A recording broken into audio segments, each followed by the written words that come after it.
է հոգուս, լրկության ժառանգ, Տերոջն եմ ես, իր արյունով սրբված մեղքերով, պիտի պատմեմ ինձ շունչս վերջին, ու երգեմ սեր անունի փրկչին, պիտի պատմեմ ինձ շունչս վերջին, ու երգեմ սեր անունի փրկչին, իրն եմ ես անիմ Տեր և արքան, կզգամի փառքը անձիս մեջ ներկան, սուրբ հրեշտակներ գալով երկինքեն, շնորհած սիրո երգ կմրմնջեն, պիտի պատմեմ ինձ շունչս վերջին, ու երգեմ սեր անունի փրկչին, պիտի պատմեմ ինձ շունչս վերջին, ու երգեմ սեր անունի փրկչին.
Պատմեմ ինձ շունչս վերջին,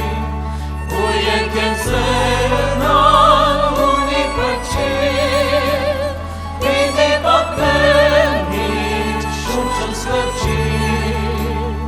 ու երգեմ սեր անունի փրկչին.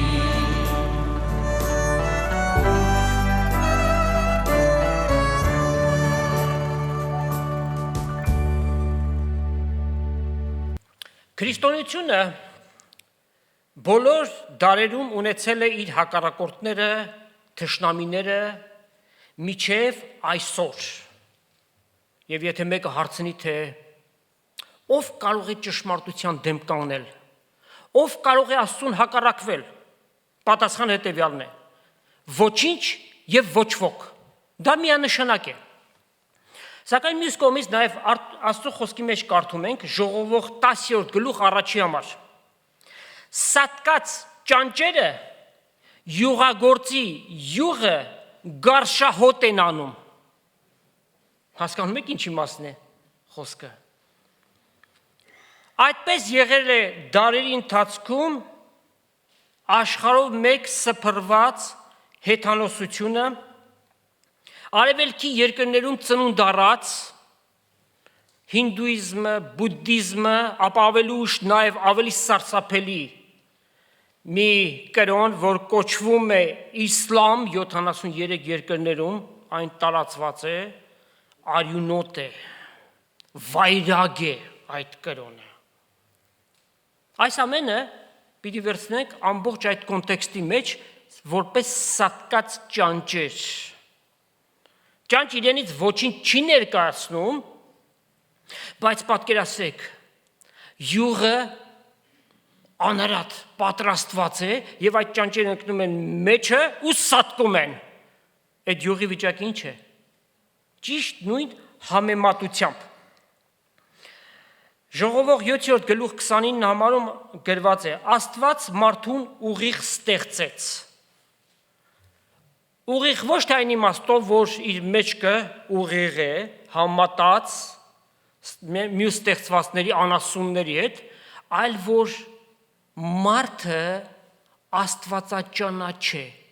միակ ստեղծվածը, որ աստվածապաշտ է, որտեղ Աստված իր ժամանակին ամեն բան վայելուց ստեղծեց եւ մարդու սրտի մեջ հավիտենականությունը ճանաչելու փափագը ինչ արավ դրված է, բայց սատանան խաբեց եւ մարդիկ սկսեցին իրենց համար ճանապարհներ փնտրել, նոր գաղափարներ, նոր ուղղություններ եւ այդ լաբիրինթոսի մեջ սկսեցին մոլորվել։ Մեկը մյուսի հետևից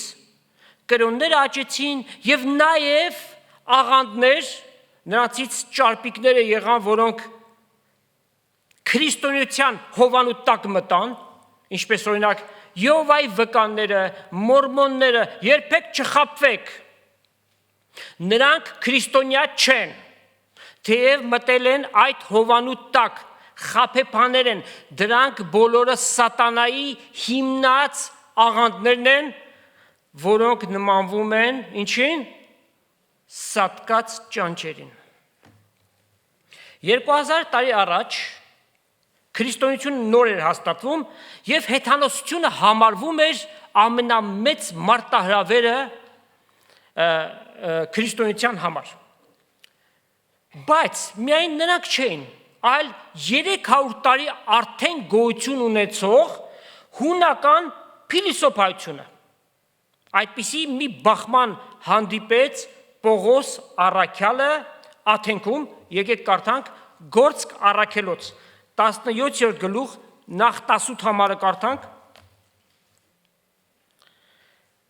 Եվ Եպիկուրյան եւ Ստոիկյան փիլիսոփաներից մի քանիսը իր հետ հակաճառություն էին անում, ոմանք ասում էին այս սերմնակաղը ինչ ասել կուզե, ուրիշները էլ ասում են երևի թե օտար աստվածների քարոզիչ է, վասնզի Հիսուս հարություններ ավետարանում նրանց։ Ուրեմն բախում տեղի ունեցավ, հակառակ կեցան, հակաճառեցին Պողոս Առաքյալին, ովքեր էին էպիկուրյանները եւ ստոիկյանները։ Էպիկուրյան, ստոիկյան, հայրեր սրանք, հայրը ընդհանրապես սիրում են, չէ՞, մի հատ յանով ավարտվող ազգանուն լինի, վերջացավ, հայացնում են, եթե այդ մարդ անգամ իրեն հայ չի համարում, հայացնում են։ Հայրի հետ սրանք բոլորին կապ չունեն, հունական փիլիսոփայական ուղղություններ էին, իրարից տարբեր, իրար հակառակ, բայց քանի որ պայքարը քրիստոնեության դեմ էր, միաբանված։ Ուրեմն ովքեր են սրանք։ Անցյալում առիթ եղել է մի երկու անգամ հպանցիկ ձևով նրանց մասին խոսել ենք, բայց գիտեք, գնալով մարդիկ շատ հարցումներ են տալիս եւ շատ բնական է։ Մեկը բացում է Գործք Առաքելոց 17-րդ գլուխը կարդում է էպիկուրյաններ, ստոիկյաններ, սրանք ովքեր են։ Ուրեմն փորձենք ավելի հանգամանալի ձևով բացատրություն տալ, թե սրանք ովքեր էին, ինչ էին դավանում, ինչ հոսանքներ էին, ինչ ուղղությամբ էին գնում։ Առաջինը հույն հայտնի փիլիսոփա Էպիկուրոսի հիմնած դպրոցներ Քրիստոսից առաջ 307 թվականին Աթենքում, սրանք ունեին նվիրված հետևորդներ եւ կատաղի հակառակորդներ։ Փիլիսոփայության գլխավոր նպատակը հասնել երջանկության, իսկ գերագույն բարիքը հաճույքը։ Դե պատկերացրեք, մեկին ասում ես այսպիսի գաղափարներ կա, մարդ ինչ է փնտրում այս կյանքի մեջ, երջանկություն, հաճույքով լեցուն կյանք եւ նրան ինչ-որ մի փիլիսոփայական դպրոց տրամադրում է։ Գայթակղի չէ, հրապուրող է։ Եվ շատերը սկսել էին հետևել նրանց։ Սակայն հաճույքը վայելելու համար պետք է նախ ճանաչել բնությունը։ Այստեղ տրամաբանություն չկա։ Թե այդ հաճույքի եւ բնության ճանաչելու միջև ինչպիսի կապ կարող է լինել։ Պայքարել իդեալիզմի եւ կրոնական աշխարհայացքի դեմ, մշակել մատերիալիստական ուսմունք, որ ելնում է նյութի հավերժությունից։ Էպիկուրոսի փիլիսոփայության գլխավոր նպատակներից մեկն էլ ազատել մարդուն աստվածներից, այլ կերպ ասած, իրենց կուրքերի, չաստվածներից եւ մահվան հանդեպ ունեցած սարսափից։ Մենք գիտենք, քրիստոնեությունը մահվան սարսափից ազատագրում է ճշմարիտ հավատքի վրա հիմնվածներին։ Տեսնենք սրանք ինչպիսի բանաձև են բերում։ Ասում են, աստվածները, դե նկատի ունեցեք, դրանց կուրքերը, արձանիկները, բոլորովին չեն խառնվում բնության եւ մարդկանց կյանքին։ Հետևաբար մարդիկ էլ պետք չէ, որ աստվածների հետ գործ ունենան։ Իրենց նշած հաճույքը, գիտեք որն էր։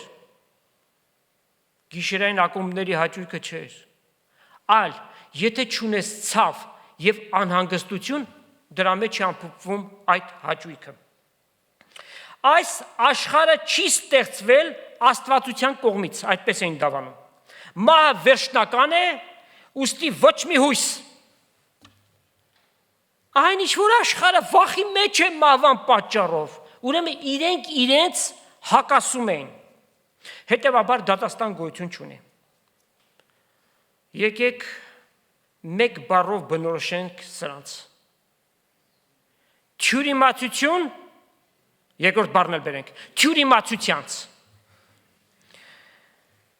Մարքսիզմ լենինիզմի կարկառուն, ամենակարկառուն ներկայացուցիչը Կարլ Մարքսը Էպիկուրոսի գաղափարները դրել է իր դոկտորական դիսերտացիայի թեզի որպես գլխավոր հիմք, կարող եք պատկերացնել, ցնորական գաղափարներ։ Ընդհանրապես փիլիսոփա ինչ են նշանակում։ Սա հունարեն երկու բառից է բաղկացած,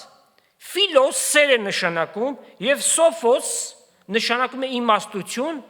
հետեւաբար փիլիսոփա ինչ է նշանակում։ Իմաստասեր։ Բայց ինչ իմաստություն, որի սկիզբը տիրոջ վախը չէ։ Առակաց առաջի գլուխ 7 համար։ Իմաստության սկիզբը տիրոջ վախն է։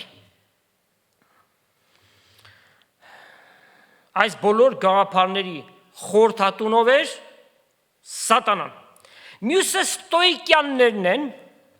հիմնադիրը Զենոն անունով մի անձնավորություն Կիպրոսից 335 թվականից մինչև 263 թվականը Քրիստոսից առաջ։ Նա պարբերաբար դասեր էր անցկացնում ստոա կոչվող շուկայի շքամուտքում, Աթենքում։ Մասնավորաբար ստոա պոլիկիլ այդ տեղում, որտեղ հատուկ ներկված նախասրահ կար, այդտեղից է առաջացել ստոիկներ անվանումը։ Ուրեմն ստոիկյանը մարդու անուն չէ, այլ այդ փիլիսոփայական դասընթացներ անցնող ցանկացած մի անձնավորություն կոչվում էր ստոիկ։ Օրինակ, Սենեկան։ Լսել եք այս մարդու մասին։ Սենեգալ չէ, Սենեկան։ Պողոս առաքյալի ժամանակակիցներ եւ իրենց գրությունների մեջ կան բաներ, որոնք Սուրբ գրքի հետ քննում են եւ համապատասխանություն են տեսնում։ Օրինակ, Գործք առաքելուց 18-րդ գլուխ եւ 12 համարում կարդում ենք. Աքայայի փոխանորդ բդեշխի Գաղյոնի օրերը հրյաները միաբանելով Պողոսի դեմ ելան եւ Զանիկա Ատյանը տարին։ Սենեկան հանդիսանում էր այս փոխանորդ բդեշխի Գաղյոնի եղբայրը։ Իրենց արձանագրությունների մեջ այս ամենը կան։ Մեկ այլ ստոիկ էր բանաստեղծ Էփիմենդեսը, որի մասին նաև նշում է Պողոս առաքյալը իր ելույթի մեջ, Գործք 17-ի 28-ը, ասում է, վասնզի Աստծով կապրենք եւ Աստծով կշարժվենք եւ Աստծով կանք, ինչպես ձեր բանաստեղծներից մեկը ասեցին, քանզի մենք անոր ցեղից ենք, մեջբերում է անում, որ ձեր մարդն է, նայ այսպիսի բան ասել։ Փիլիսոփայության մեջ գլխավոր տեղում բարոյագիտությունն էր, որ հիմնվում էր բնափիլիսոփայության վրա։ Ասում են տիեզերքում երկիրը անվերջ դատարկության մեջ գտնվող մի մարմին է կախված, պիտի ասենք, դա ճշմարտություն է։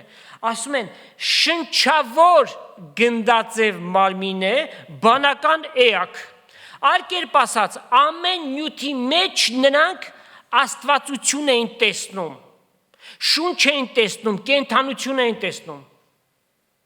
Պատկերացնում եք, ինչպիսի ցնորական գաղափարներ են սրանք։ Հռոմեացիս առաջի գլուխ 22 համար իրենք իմաստուն են ասելով հիմարացան եւ անեղծ Աստծո փառքը փոխեցին ամեն տեսակ ստեղծվածներով, որ մենք տեսնում ենք։ Մարդու հոգին համաշխարհային բանական հոգու մաս է, մահվանից հետո լքում է մարմինը։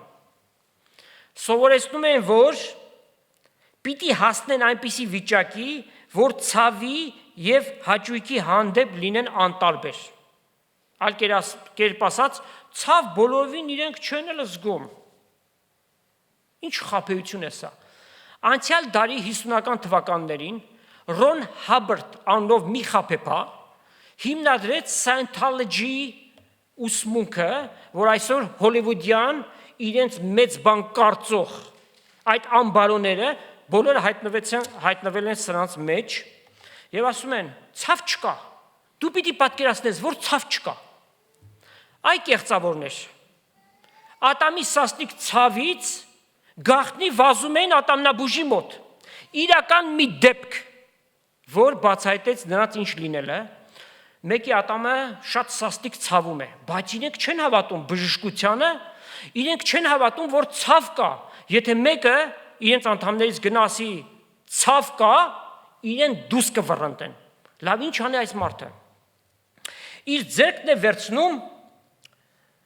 հարթաշուրթ ակցանը, սա ինչ է։ Ժորայեղբայր 3 վայրկյան ունես, 1, 2, 3, տեսակ, պլասկակուպցի, ռուսերենով, պլայերս անգլերենով, այս մարդը վերցնում է այդ պլասկակուպցի ասվածը, ատամը քաշում է, բայց այդ ընթացքում վիրուս է անցնում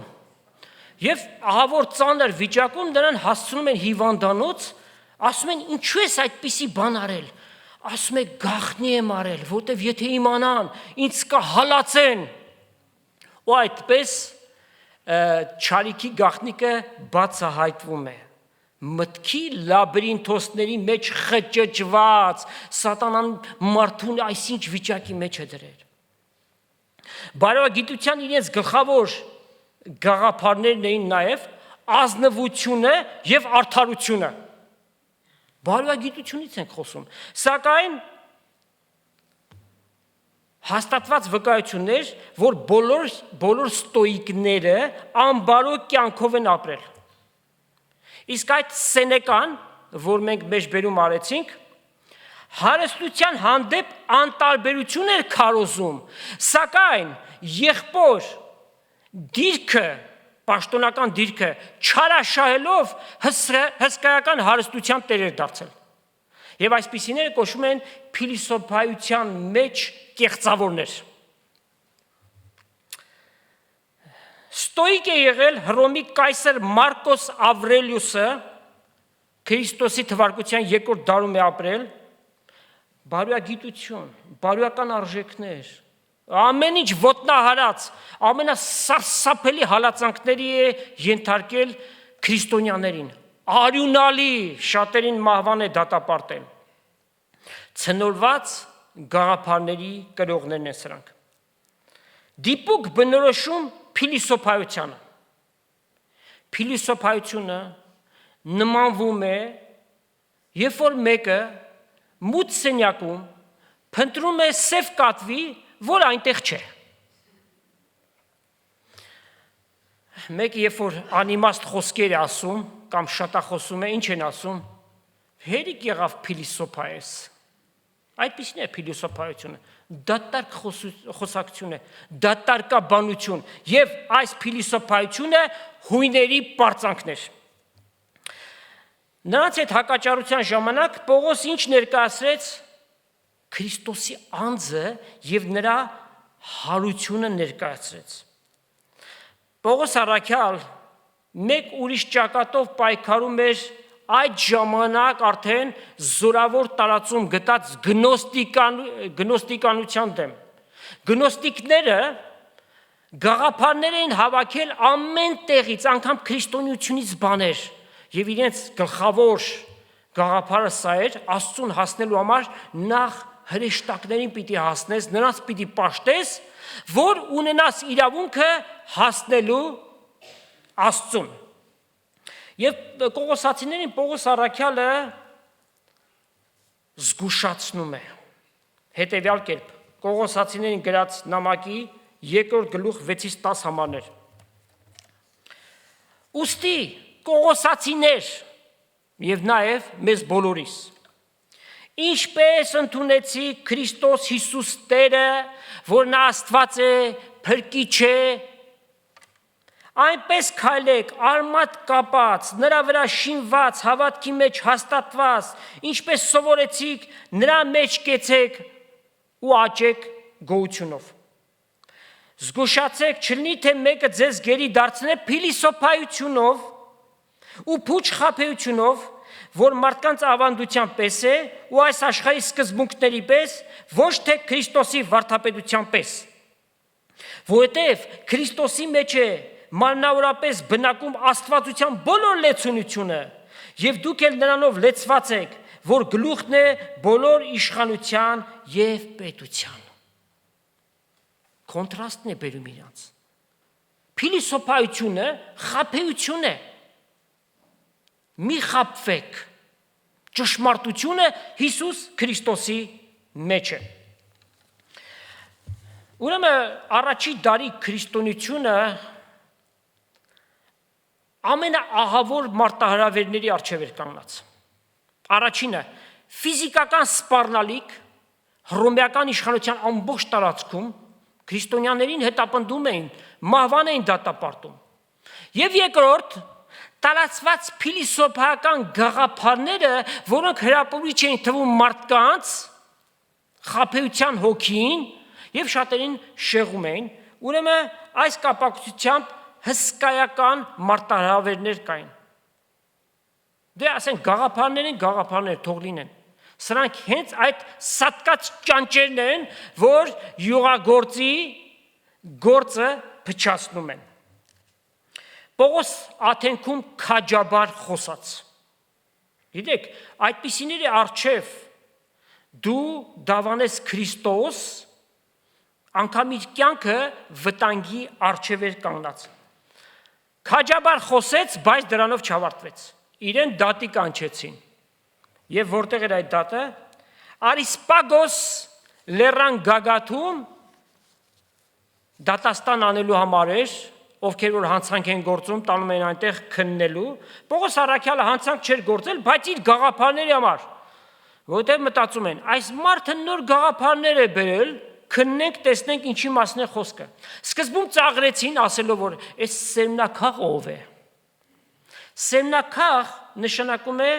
այստեղից, այնտեղից սերմ փախցնող։ Ընդհանրապես թռչուններին էին ասում, սերմ փախցնող թռչուն։ Պողոսին այդպես ներկայացրեցին, հետո էլ իրենց ծանրակշիռ խոսք ասեցին, որ հավանաբար օտար աստվածների քարոզիչ է։ Բայց քանի որ նոր գաղափարներ էր, լսեցին իրեն։ Լավ էր սա։ Լսելը շատ կարևոր մի հատկություն է։ Մանավանդ Աստծո գործի մեջ, երբ որ դիմացինը լսում է, հույս կա, որովհետև հավատքը որտեղից է առաջանում։ Հավատքը լսելով է եւ լսելը այսօրային հեքիաթներով որ այսօրվա օրերում իրենց ընտանեկան պատմությունները, հեքիաթները, իրենց գնացած արձակուրդի պատմություններն են պատմում։ Միմիայն Աստծո խոսքով հավատքը լսելով է եւ լսելը Աստծո խոսքով է։ Բայց երկրորդ մասն էլ կա։ Առաջինը անհրաժեշտ պայման է, որ լսեն։ Երկրորդը պիտի բավարարվի, այն է, որն է ընդունեն։ Եփեսացիս 1 եւ 13 համար։ Երբ որ լսեցինք ճշմարտության խոսքը, մեր փրկության ավետարանը, այդտեղ չմնացինք, որին հավատալով խոստացյալ Սուրբ Հոգու կնիքով կնքվեցինք, պեչատը դրվեց։ Սուրբ Հոգին մեր մեջ եկավ, նրա բնակ լինելու, Սուրբ Հոգու մեջ, Քրիստոսի մեջ մկրտություն ունեցանք, որ մեր ժառանգորդ լինելու գրավականն է։ Այսինքն ապացույցն է այն բանի, որ մենք Աստծուն ենք պատկանում։ Անկեղծությամբ Քրիստոսին մեր կյանքերի մեջ ընդունեցինք որպես Տեր եւ Փրկիչ։ Լավ, տեսնենք այդ լսելու արդյունքում այս փիլիսոփաների հետ ինչ տեղի ունեցավ։ Նորից պիտի կարդանք Գործք առաքելոց 17-ի 22-23 համարները։ Այն ատեն Պողոս Արիսպագոսի մեջ կայնեցավ եւ ասավ. Ով Աթենացի մարդիկ, ամեն կողմանե ձեզ կրոնասեր կտեսնեմ, բնագրային բառը աստվածավախ, իրենց քաջալերում է։ Այսինքն որ ուզում եք Աստծո մասին իմանալ։ Քանզի ես պտտելով ու ձեր պաշտամունքը զննելով սեղան մը գտա, որին վրա գրված էր անծանոթ Աստծուն։ Ուստի, զանիկա որ դուք չեք ճանաչում ու կպաշտեք, ես նույնը ձեզ կքարոզեմ։ Պողոս առաքյալ աստվածային խորագիտությամբ լեցուն, անծանոթ Աստծուն։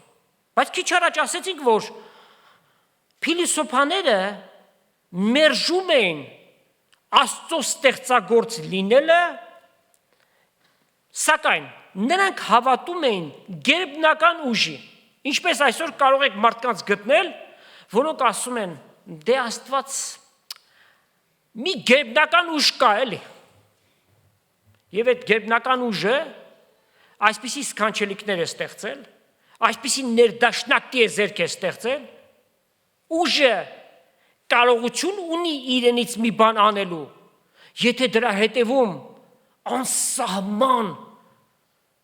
գիտակցություն ունեցող մի անձնավորություն չլինի։ Ի տարբերություն աթեիստների, երդվյալ անաստվածների, սրանք հավատում էին գերբնական միջամտության եւ Պողոս առաքյալը խորագիտությամբ անծանոթ Աստծուն նրանց քարոզեց։ Աստծուն նպատակը այն չէ, որ մարդիկ իր ստեղծագործությունով զմայլվեն եւ անգամ իրենց բերանը բացեն ասեն, հա, Աստված էս ամենը ստեղծել է։ Աստծո նպատակն է, որ մարդը իրեն ճշմարտապես ճանաչի։ Աստծո նպատակն է մարդու հետ անձնական հարաբերություն ստեղծելը։ Անձնապես քո Տերդ է, քո Աստվածդ է, քո Փրկիչդ է, իր հետ ես ապրում, իր հետ ես քայլում։ Երեմիա 9:24 համարում կարդում ենք.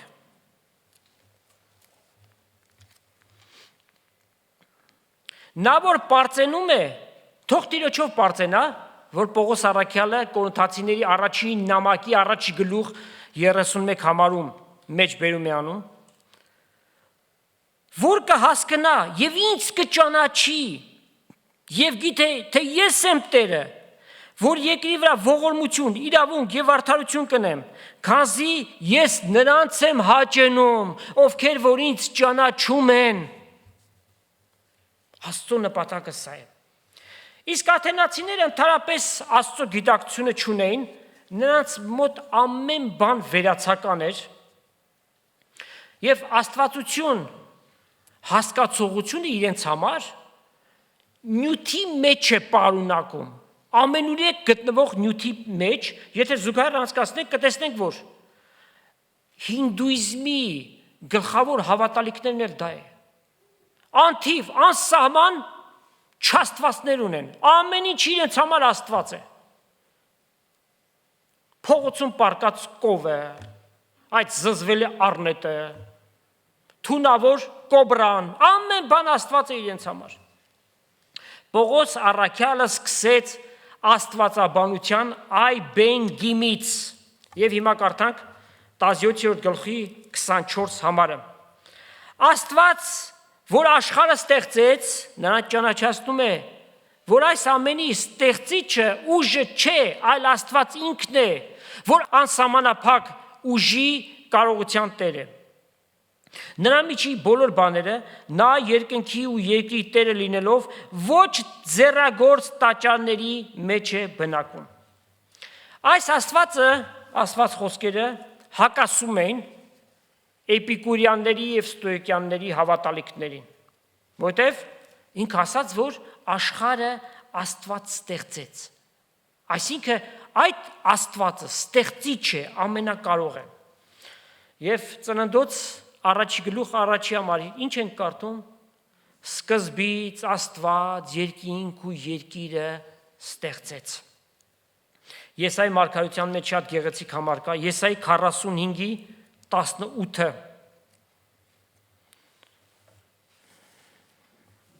Քանզի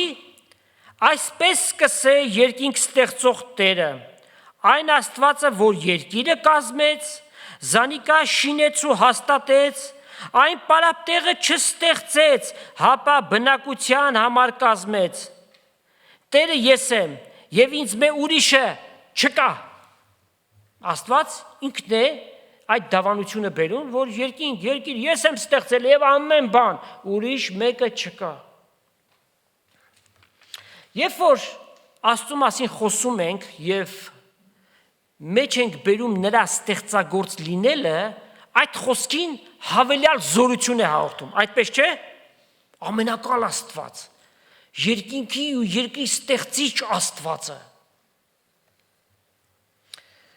Մարգարեություններում կռապաշտներին դաստիարակող շատ խոսքեր կան։ Նրանք ամենակարող Աստծուն փոխել էին կուռքերի հետ, տեսանելի արձանների հետ։ Ներկա ժամանակներում, եթե արձաններ չկա, մարդկանց առջև դրված ինչեր կան, պատկերներ, նկարներ, խորանները զարդարում են նկարներով, պատկերներով։ Երբ որ Աստված ասում է ինձ որևէ բանի չնմանեցնեք եւ չպաշտեք։ Եկեք կարդանք Երեմիայի մարգարեություն 10-րդ գլուխ 12-ից 15 համարները։ Երկիրը իր զորությունով շինեց, աշխարհը իր իմաստությունով հաստատեց, երկինքը իր խորհրդով տարածեց։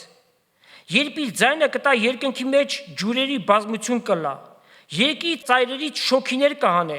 անձրևի համար փայլակներ կշինե, հովը կհանե իր շտեմարաններեն, ամեն մարդ գիտությունից զրկված անասուն դարձավ։ Աստված է ասում։ Ամեն ոսկերիչ իր քանդակած կուռքի պատճառով ամաչեց, վասնզի ձուլած կուռքը ստություն է, անոնք հոգի չունեն, անոնք ունայնության եւ խաբեության գործեր են,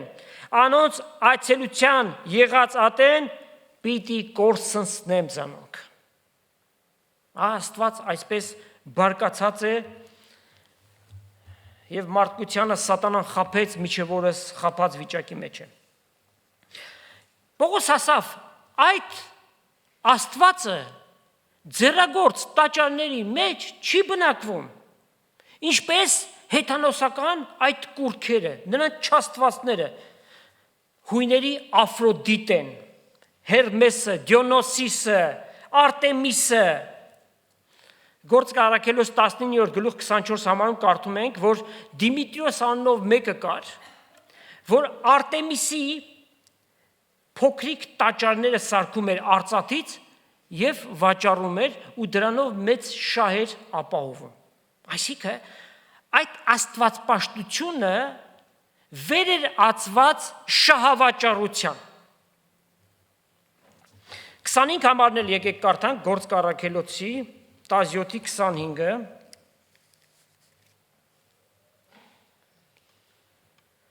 Ոչ թե մարդկանց ձեռքով կպաշտվի բանին մը կարոտի պես, քանզին կգտա ամենքին կյանք, շունչ եւ ամեն բան։ Աստված որը բանի կարոտ է, երկիրը իր լիությունով Տիրոջն է, ինքը ամեն բանի ստեղծիչն է։ Բուդդիստների պաշտած Բուդդան, անճորնի տեսքով նստած, չէ՞։ Փորը 7 ծալքեր ունենքան կերել է, բայց ամեն անգամ իր առջև ուտելիք են դնում, չաումին են դնում, օրին չիկն են դնում, չլինի թե հանկարծ խեղճը անօթությունից մեռնի։ Արդեն խավարի մեջ մեռել է, ոչ միայն մարմնով, այլ նաև հոգիով եւ պատրաստվում է իր դատաստանին Տիրոջ առջև։ 26 համարում ասում է. բոլոր ազգերը մեկ արյունից արավ։ Սա շատ կարևոր խոսք էր։ Ինչու՞։ Պողոս այս խոսքերով խորտակեց հույների ազգային պարծանքը։ Նրանք կարծում են, որ քանի որ իրենք ունեն փիլիսոփաներին, միակ քաղաքակիրթը հանդիսանում են իրենք, մնացած բոլոր ազգերը բարբարոսներ են։ Աստված բոլորին նույն արյունից է ստեղծել։ Աստծո առջև երկու անձ կա։ Ովքեր են։ Ադամը եւ բոլոր սերունդը, բոլոր ազգերը, բոլոր գույնի, բոլոր տարածաշրջաններում ապրող, բոլոր ժամանակաշրջանների մեջ եւ մյուս կողմում Քրիստոսն է։ Եթե դու Ադամի մեջ ես, կորսված ես։ Եթե դու Քրիստոսի մեջ ես, կյանք ունես, այն էլ հավիտենական կյանք։ Մենք մի ժամանակ միայն Ադամի մեջ ենք, բայց հավատքով Քրիստոսին եկանք, ով որ որդին ունի, կյանք ունի, ով որ որդուն չունի, կյանք չի տեսնելու։ Սա է Տիրոջ պատվիրածը եւ պայմանը դրված։ Բոլորի մեջ նույն ադամական բնությունն է եւ կարեւոր չէ, որ ազգության է պատկանում։ Ներկա ժամանակների մեջ հորջորջվում է եւ արդեն շատ հեռու գնացին սրանք։ Սևամորթի կյանքը կարևոր է, բիելեմ, լսում եք, չէ՞, ինչեր են անում։ Իսկ Աստված ասում է, բոլոր մարդկանց կյանքն է կարևոր եւ կապ չունի նրա մաշկի գույնը, որտեւ Աստված բոլորին հավասար է տեսնում, մարդն է, որ տարբերություն է դնում, ազնվական կամ ռամիկ, Աստծո աչքի առաջ Ադամն է եւ Քրիստոսն է։ Աստված անկողմնապահ է, Աստված անաչառ է, impartial, մարդն է, որ տարբերություն է դնում, եւ այդ շարժումը, որ սկսել է, ավելի շատ ռասայական բաժանումներ է բերում, քան թե ինչ-որ մի բան ուզում են իրենք սարքեն, այսինքն հավասարություն։ Այդ անելով արդեն բաժանում են մտցնում։ Հետո Պողոս այս իմաստուն մեջբերումը բերեց, որ այս ստոիկյաններ, ձեզանից մեկը Էփիմենդեսը հետևյալն է ասել, որ ապրել է Կրետե կղզում, հույներով բնակեցված էր, մենք ամենքս Աստծո ցեղից ենք։ Եթե խոսքը վերաբերում է Ադամին եւ Եվային Եդեմական պարտեզի մեջ, ամբողջությամբ այս խոսքը ճշմարիտ է,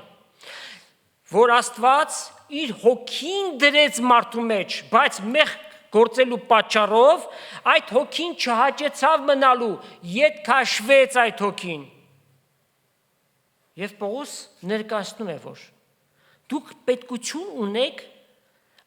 այդ ընկած վիճակից վերականգնվելու եւ դրա համար Քրիստոսի հարությունն է տեղի ունեցել։ Պետրոս առաքյալը ում է անվանում Աստծո ցեղից։ Բոլոր մարդիկ Աստծո ցեղից են։ Այն թյուր կարծիքը, որ դե եթե բոլորիս Աստված է ստեղծել, բոլորս էլ Աստծո որդիներ ենք։ Ճշմարտություն է։ Խաբեություն է։ Խաբեություն է։ Աստծո որդի չեն ծնվում։ Աստծո որդի դառնում են։ Եվ այդ դառնալը ոչ թե մանկամկրտությամբ, այլ ճշմարիտ հավատքով, գիտակցաբար Հիսուս Քրիստոսին Տեր եւ Փրկիչ ընդունելով։ Տեսնենք Պետրոս առաքյալ մեր եղբայրը ինչ է ասում։ Ուրեմն բոլոր վերստին ծնունդ ունեցող հավատացյալներն են, որ միմիայն հանդիսանում են Աստծո ցեղից։ Կարդանք։ Առաջի Պետրոս, առաջին նամակի, երկրորդ գլուխ եւ 9-10 համարները։ Բայց դուք անտիր ցեղ եք, թագավորական քահանայություն, սուրբ ազգ, սեփական ժողովուրդ, որպեսզի հռչակեք անոր առաքինությունները, որ ձեզ խավարեն իր սքանչելի լույսին կանչեց, որ ատեն մեզ ժողովուրդ չէիք, բայց հիմա Աստծո ժողովուրդն եք, որ առանց ողորմության եք, բայց հիմա ողորմություն գտաք։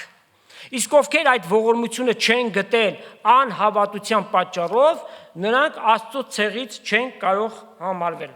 Ուրեմն բոլոր վերստին ծնունդ ունեցող հավատացյալները born again, рожденных сверху, վերևից ծնված, Սուրբ Հոգուց ծնված։ Անվանական քրիստոնյաներ մեր շրջապատում որքան ասեք, շատերը իրենց հավատացյալ են համարում, սակայն նրանք այս երանության մեջ չեն մտնում, որովհետև այդ ծնունդը նրանք չունեն։ Նրանք արտաքինից են հավատացյալ, կարող են խաչ գցել իրենց վզին, խաչ հանել, մոմ վառել, սակայն դրանով քրիստոնյա մեկը չի դառնում։ Անտիր ցեղ մնեք ասած, թագավորական քահանայություն։ Անտիր ցեղ հիմա ենք, իսկ թագավորական քահանայություն հիմա ենք, ոչ։ Երբ որ հազարամյա թագավորությունը հաստատվի, ահա այն ժամանակ կլինենք թագավորական քահանայություն։ Երբ Աստված իր ժողովրդին Եգիպտոսի գերությունից պիտի հաներ, Մովսեսին կանչեց եւ հետեւյալ պատվիրանը տվեց եւ ուղարկեց, ասաց գնա եւ ժողովրդին հայտնի։ Կարդում ենք Ելից գրքում 19-րդ գլուխ 4-ից 6 համարները։ Աստված այսպես է խոսում. Դուք տեսաք, ինչ որի եգիպտացիներին եւ ինչպես ձեզ արծվի թևերի վրա վերցրի եւ քովս բերի։ Եվ հիմա, եւ եթե իրավցնեիմ ձայնից հնազանդեք ու իմ ուխտը սպահեք, պայման է, չէ՞ սա։ Դուք ինձ սեփական ժողովուրդ պիտի լինեք բոլոր ազգերին, վասնզի բոլոր երկիրը իմս է։ Դուք ինձի քահանաների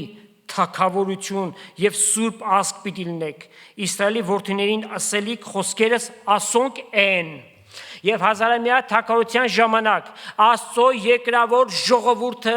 պիտի համարվի թագավորական քահանայություն։ Աստծո երկրավոր ժողովուրդը, այն մնացորդը 1/3-ը, որ մեծ նեղության շրջանի ամենավերջում պիտի ազատագրվեն, նրանք պիտի կոչվեն քահանայական թագավորություն։ Ամեն բան իր դասավորությամբ։ Ինչ հրաշալի խորհուրդներ են սրանք։ Հետանոց աշխարհի համար, եթե Աստված է, ուրեմն մի բանի նմանություն պիտի ունենա։ Մտահղացումներ որքան ասեք, սատանան իրենց երևակայություններ միջև ուր է տանում։ Օրինակ հետանոցները ունեն կուրքեր, որ ձկան մարմնով եւ մարդու գլխով էր։ Եվ հակառակը ունեն մարդու մարմնով եւ անասունի գլխով։ Եթե կարդաք կգտնեք Աստծո խոսքի մեջ օրինակ Դագոնը մի պիղծ չաստված էր, առաջի թագավորաց 5-րդ գլխում է նրա մասին գրված, մողոքը ահավոր պիղծ չաստվածներ են, որոնց ձեռքերի վրա, շիկացած ձեռքերի վրա պատվիրում են, որ իրենց երեխաներին տանեն զոհանեն։ Շիկացած ձեռքերի վրա, վարքյանական այդ երեխաները մահ էին ապրում։ Նաև 29 համարում բավական փորփրեցինք, չէ՞, Գործք առաքելոց 17-ը։ Ուստի Աստծո ցեղից լինելով պետք չէ, որ այնպես սեպենք, թե աստվածությունը նման է ոսկու, արծաթի կամ քարի, որ մարդու վարտապետությունով ու խելքով քանդակված է։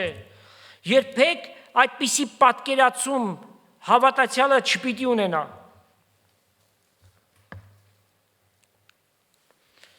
Մարգարեական շատ խոսքեր կան, Եսային, Երեմյան, հեթանոսական բոլոր այդ չաստվածներին ուղղակի ջախջախի չհարված են տալիս։ Տանը կարդացեք Եսայի 44-րդ գլուխ 9-ից 20 համարը, իսկ մենք կկարդանք միայն երկու համար, Եսայի 44, 16-17 համարները։ Ասում է գնում եք անտառ, փայտ եք բերում։ Նրա կեսը կրակի մեջ եք վառում, կեսի վրա հաց ու խորոված եք եփում, որ կշտանաք։ Տաքանում եք եւ ասում եք. ահա տաքացա, կրակը տեսա։ Անոր մնացածով Աստված, այսինքն կուրք եք շինում։ Զանիկա պաշտում եք եւ նրան երկրպագություն եք անում։ Նրան աղոթք եք անում եւ ասում. զիս ազատե, քանզի իմ Աստվածս դու ես։ Աստծո պատկերի եւ նմանության պես ստեղծված մարդ արարածը ինչ խղճուկ վիճակի մեջ է։ Դա գիտության մեջ է, ողորմելի վիճակի մեջ է։ Պողոս առաքյալը իր կարճ քարոզախոսությամբ հոդս ցնդեցրեց փիլիսոփաների սին գաղափարները եւ հավատալիքները, միաժամանակ նրանց ներկայացնելով Աստծո ստեղծիչ լինելը։ Սակայն այդքանով չպիտի ավարտվել, անպայմանորեն եզրափակումը պիտի աներ եւ այդ իմաստությունը նրան տրված էր լի տեղի ունեցավ Գործք առաքելոց 17-ի 30-31 համարները։ Արդ Աստված տգիտության ատենները անտես արավ, որն էր այդ ատենները, հեթանոսական այդ կրկապաշտությունը։ Հիմա ամեն տեղ կպատվիրե բոլոր մարդկանց, որ ապաշխարեն, որտև ինքը մի օր սահմանեց, որի մեջ աշխարհս արդարությամբ պիտի դատե այն մարդու ձեռքով, որ որոշեց եւ ամենին հավատացրեց զանիկա մեռելներին հարություն առնելով, սա է պայմանը։ Հավատում են Քրիստոսի մեռելների հարությանը։ Ուրեմն այդ հարությալ Քրիստոսին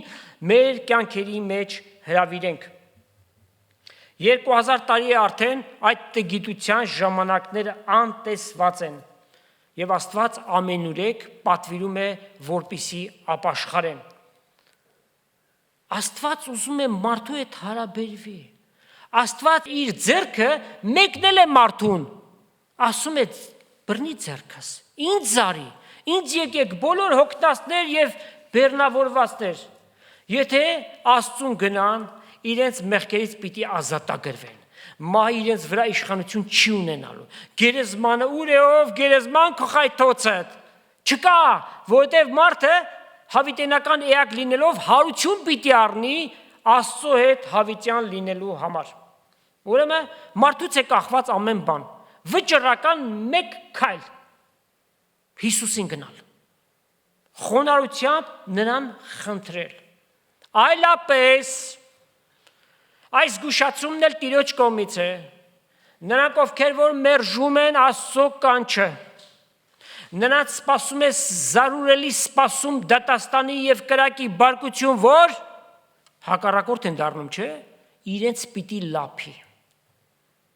Եվ պիտի այրվեն ծծումբով այրված կրակի լճի մեջ, հավիտյանս հավիտենից եւ ազատող չի լինելու։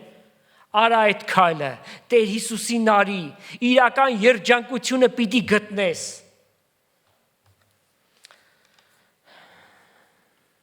Թեև փիլիսոփաները լսեցին Աստծո խոսքը,